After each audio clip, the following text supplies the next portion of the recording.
Hello and welcome to The Blitz, the defense analysis podcast on Big Italy 42. He is Josh Sheberton at BChad50, and obviously talking about defenses for Week 8 coming up, and you, the author of this great piece, starting off at the top where, this is always kind of the top play, at least when they're all healthy, when Cam Chancellor's not holding out. The Seattle Seahawks, it is on the road at the Cowboys, but this is not the same at the Cowboys that we're accustomed to. We're now from Brandon Weeden down to Matt Castle. We're down, Joseph Randle might be out now, and now you've got Darren McFadden, who looked good last week, but you and I were talking before the show. You just don't expect the Cowboys to do really anything in this game.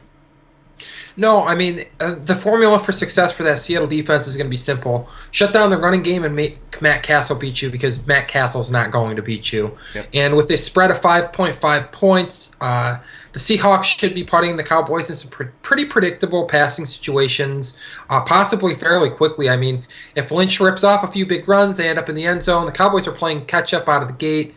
Look for the Legion of Boom to have their way with a Cowboys receiving core that, even if they get Des Bryant back, probably not quite 100%, probably going to have some rust to shake off. And look at who his signal caller is tasked with getting him the football. If you can't feel comfortable about a secondary against Matt Castle, you shouldn't feel comfortable about your secondary at all. This is an elite secondary that's going to make life very difficult for him.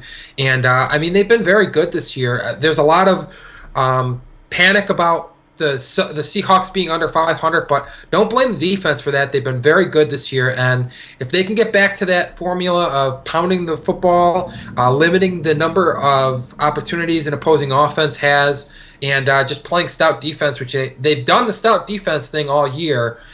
They've now got a healthy Lynch who looked great against the 49ers. I expect to see more of the old Seahawks than the 2015 Seahawks this week. Yeah, rightfully so. Next up, the Rams, team that was kind of the chalk play this past week, certainly didn't disappoint, and now they're facing a 49ers team that has really, really struggled on offense, and like you mentioned, barely 14 points a game on offense. Rams only allowing 18 points a game.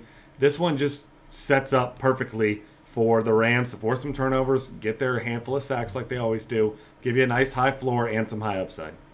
Yeah, they rush the passer well, they force turnovers, they're not allowing a lot of points.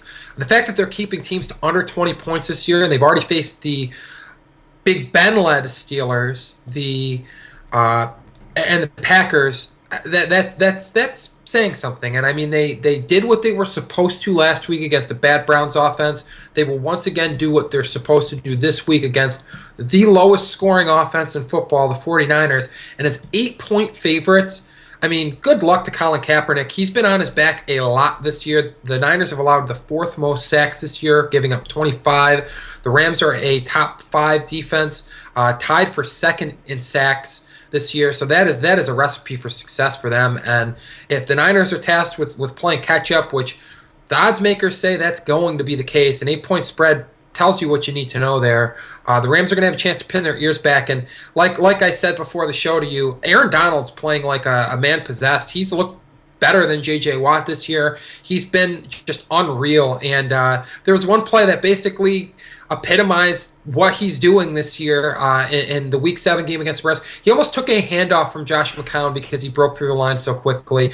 He just looks phenomenal. That whole run 7 is very good, and with a big lead, they're going to wreak some havoc. And it's probably worth mentioning also that they do have some interesting special teams players, and a guy like Tavon Austin is capable of springing a long touchdown return as well. So they've got a very good defense. They've got some special teams weapons as well. Really like the Rams this week. They are my favorite defense. Yeah, they're more likely to score points on their defense and special teams than their offense, really. So yeah. That's not a bad scenario. Next up, the Vikings at the Bears.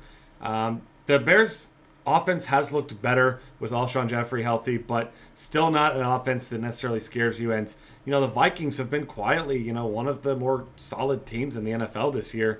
Defense playing well. They're not a spectacular defense, but they're a defense that's good. Gives you a nice high floor. They get to the quarterback, and, they force the occasional turnover there, too, as well. And, the other thing about that is it is Jay Cutler, and while he has played better the last couple games, we know this history with Jay Cutler. He's been a very turnover-prone quarterback throughout his career. Yeah, I mean, yeah, you pretty much hit the nail on the head describing the Vikings defense. They're not spectacular, but they're very good. They're not allowing many points at all per game this year. Just 17. They rank third in points per game allowed so far this year. They hover around the league average in yards per play allowed and turnovers forced, but they're also within the top 10 in sacks recorded. So if they can race out to a lead, they put Cutler back there, make him drop back a few times. They've got pass rushers that can get after the quarterback, so that's a plus. Really, don't care for them on FanDuel at 4,700. A lot of these, there really aren't many value plays on FanDuel just because the defensive prices are so clustered. But on DraftKings, 3,100 is a decent price, and for a low-owned defense, the Vikings look pretty good, and they look like a team that should at least be safe and deliver on their price tag. So I do like the Vikings a little bit as a value play. Yeah, next up, another value play, Tennessee Titans facing off against the Texans. Obviously, Texans with that huge blow. Not Ryan Mallett getting cut. No one cares about that. But the huge blow of Aaron Foster, torn Achilles, and now he's out for the season. So really unfortunate there.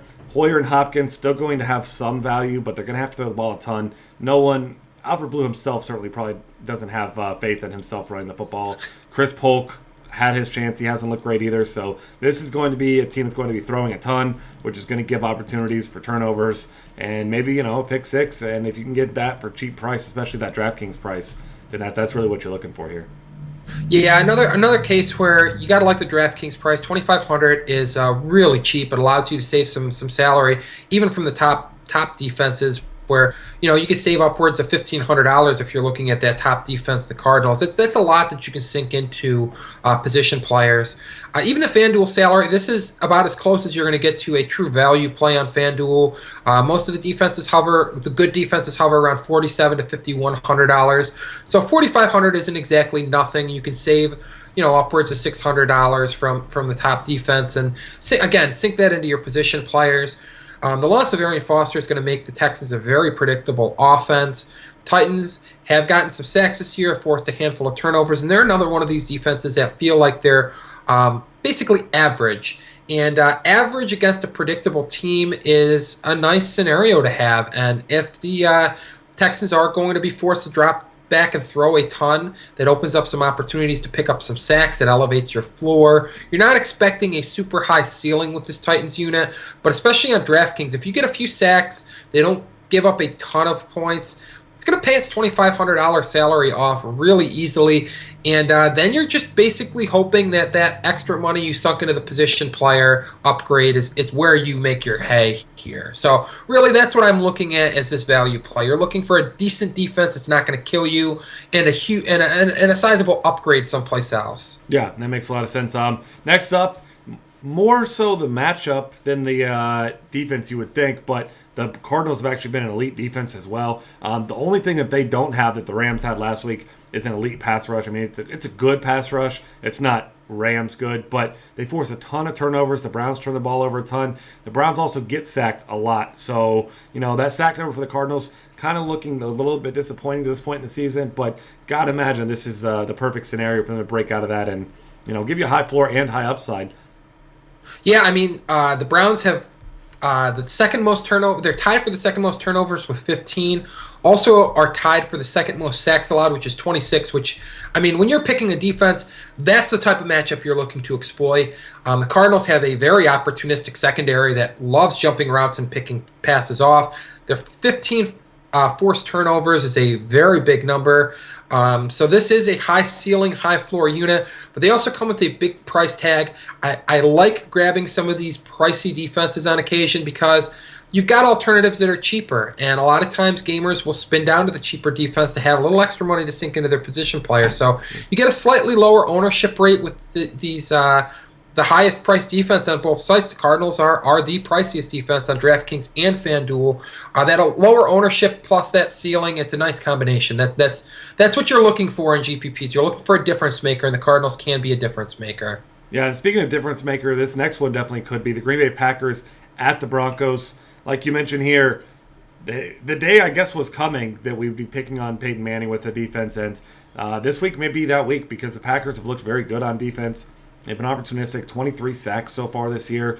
And you were also talking to me before the show about The Broncos offense right around league average in scoring, but that's actual scoring. That's not just the offense. And this is an offense that has just been horrible. I mean, all the weapons they have, Peyton Manning is just not getting it done. Yeah, they've struggled to run the ball. I mean, Ronnie Hillman's been good in 2 of the last 3 weeks, but Peyton Manning, I mean, this is armchair quarterback analysis, I guess you could say, but I mean, he doesn't have the zip on the football. It doesn't take a scout to see that, and his noodle arm has been a problem for him this year. He's thrown 10 interceptions, which is tied for the most thrown so far this year, and the fact that the Packers are forcing a league average number of turnovers while getting after the quarterback at a really high rate. They've just been sacking the quarterback a ton. They're ranked tied for second in sacks so far this year. It's a perfect scenario where they pressure Peyton. Maybe they don't get the sacks because Peyton does a very good job of getting rid of the football quickly. But if you force him to throw quickly, with his lack of arm strength at this point, it's going to result in some turnovers. It's going to result in some mistakes. And the Broncos offense, they're coming out of the bye, so they will have that extra week to prepare. But they've just been lost this year. They are not scoring points, and they've had some soft matchups so far this year. And the Packers are not a soft matchup. So really liking the Packers a lot this week. Yeah, I'm on board. I'll have some of them in some GPPs as well. And Carolina Panthers next up against the Colts. This one a GPP play because Andrew Luck, I mean, especially first halves and the entire season, he's looked terrible. I mean, hasn't looked great overall either. I mean, salvaged his fantasy day late for the second time this season. But, I mean, this is just an offense that, you know, they make a lot of mistakes. They just haven't been consistent moving the ball. And the Panthers are one of the better defensive units in all of football. I mean, they force turnovers. They get to the quarterback. So this is another one of those really low owns, high upside type of plays because you got to imagine there's going to be turnovers in this game as there have been every game with the Colts. So if you get turnovers in this one, take one to the house, all of a sudden you got yourself a difference maker in GPP. Yeah, and this might be the most balanced defense. If I mean, usually you think of balance with offense, but this is a defense that's good on every level, and they rank in the top 10 across the board. They rank in the top 10 in points per game allowed, yards per play allowed, turnovers, and sacks. So they can score in a variety of ways. They don't give up big plays. They don't give up many points. And game flows really should work in their favor this week. They are a touchdown and successful PAT favorite this week. I mean, anytime you're looking at a team having to play catch-up by a touchdown or more, you've got a situation where a defense can really get after the quarterback. And, I mean, this is a pass-happy Colts offense as it stands. I mean, they pass the ball a ton.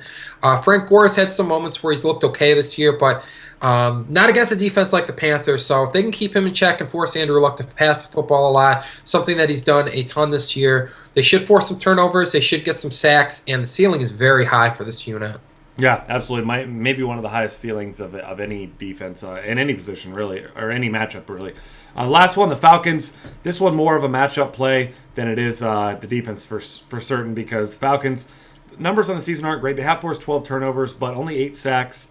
But when you're facing a team with Jameis Winston under center, you know that you have potential for multiple turnovers and then some because he's very erratic.